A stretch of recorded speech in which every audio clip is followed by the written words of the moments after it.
Good morning friends. गेले 10 ते 12 दिवस झालं मी माझ्या मूळ गावी आहे. इलेक्शन झालं, रिझल्ट झाला, पण अजूनही कुठे फिरायचा प्लॅन झाला नाही. फिरण्यासारखे खूप सारे पॉईंट आमच्या जिल्ह्यामध्ये आहेत, पण सुरुवात कुठून करावी? तर आज मी सुरुवात करतोय बाजीप्रभूच्या पराक्रमाने पावन झालेल्या पावनखिंडीपासून. चला तर मग निघूयात पावनखिंड पाहायला.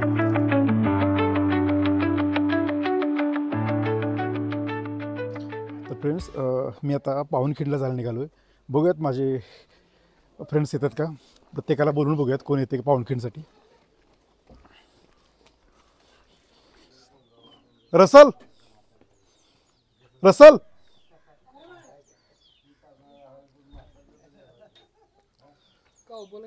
पावनखिंडला निघालोय, येतोय का?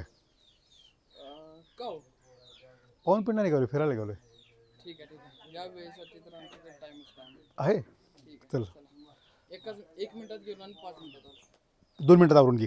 ओके बिच्छू राजा, बिच्छू काय बोलताय? पावनखिंड जायचं बोलतोय. आत्ता हो, जस्ट निघालाय. येतं का? 5 मिनिटात रेडी होऊन. चला जाऊया, काही काम नाही ना का? काम काही नाही, फक्त बाजीप्रभूंचा इतिहास, चला. बाजीप्रभूंचा संघर्ष आणि पावनखिंड. कोण आहे का सोबत अजून? रसलशी बोललो जस्ट. हा काय बोलतो? रसल येतोय, येतोय ना? रसल येतोय. चला. तू 2, हा अजून कोण असेल तर सांग. चालेल, चला ठीक आहे, आलोच रेडिओ. या be ready in 2 minutes. Okay bye. भाऊ कुणी निघालाय? पावनखिंड निघालोय. मी येऊ का? अबे जल्दी बोल, कल सुबह पनवेल निकलना है. मी येऊ की लगेच बॅग घेऊन. चल आवर लवकर. आलो 2 मिनिटं आलो तयार करून बॅग सगळं घेऊन. ठीक आहे. ओके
नमस्कार मित्रांनो, आपण ज्या क्षणाची वाट पाहत होतो तो क्षण अगदी जवळ आलेला आहे.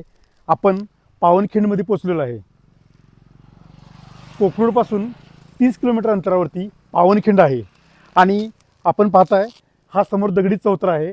इथून 100 मीटर अंतरावरती पुढे पावनखिंड आहे. तर आपण निघूयात. आणि इकडं हा दगडी चौथरा आहे मित्रांनो, पूर्ण दगडी आहे चौथरा आहे हा पूर्ण.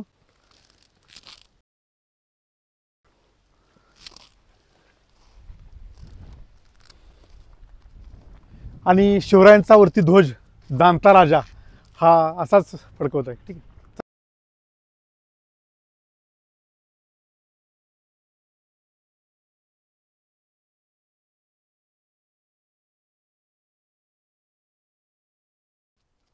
मित्रांनो, एक वेळ सह्याद्रीचे पहाड पडता येतील, पण बाजी आणि बांदल यांच्या छातीवर वार करणे अशक्यच.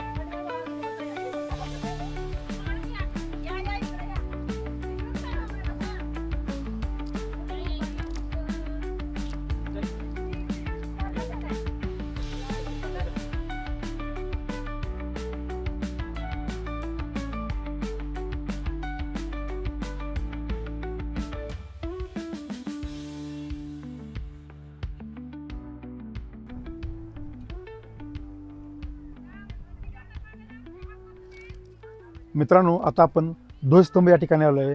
हा स्तंभ नरवी सेनापती बाजीप्रभू देशपांडे, त्यांचे बंधू फुलाजी देशपांडे, रायाजी बांदल, शिवा काशी तसेच 300 वीर मावळ्यांना स्मरून हा बांधलेला आहे. याची स्थापना 16 जानेवारी 2017 रोजी केलेली आहे.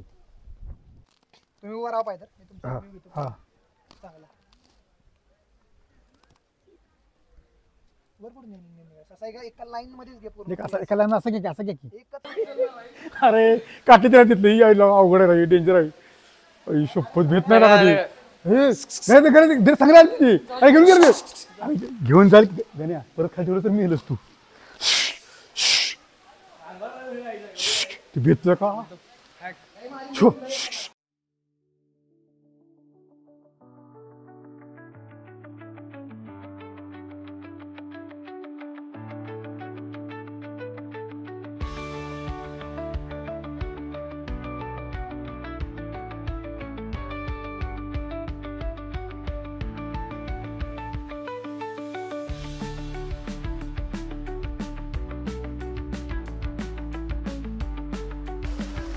इथं पाय ठेवण्या आंधी विचार कर दोस्ता बर, कन कन रुद्र बनला शिवरायांचं आधार, वाऱ्याचा हे वनव कसा कसा तुला झोपल.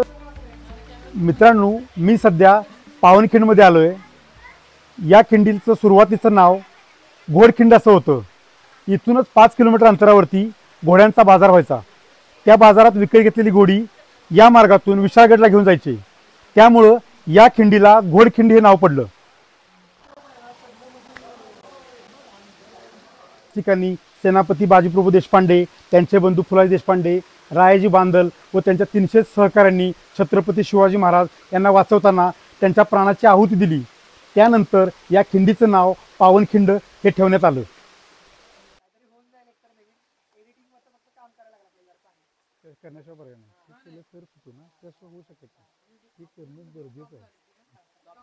हे करणं गरजेचं आहे, कामाची गरज आहे. याच ठिकाणी बाजीप्रभू छत्रपती शिवरायांना बोलले होते, राज तुम्ही विशाळगड गाठा आणि 3 तोफाची सलामी द्या. राज लाख मिळाले तर चालतील, पण लाखांचा पोशिंदा जगला पाहिजे.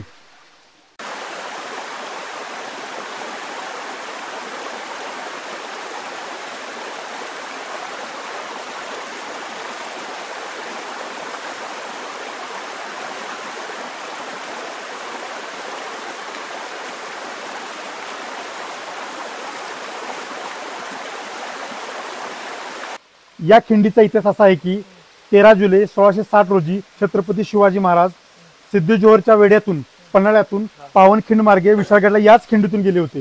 तर तो हाच मार्ग आहे. याच खिंडीमध्ये सेनापती बाजीप्रभू देशपांडे, रायाजी बांदल, फुलाजी देशपांडे व त्यांचे 300 सहकारी याच खिंडीमध्ये धारातीर्थी पडले होते. त्यांनी प्रयत्नांची पराकाष्ठा केली होती. आजच्या आणि येणाऱ्या पिढीला जर निष्ठा म्हणजे काय सांगायचं जर झालं तर मला असं वाटतं की या खिंडीचा आपण इतिहास सांगायला हवाय. काय म्हणता भाऊ, बरोबर ना?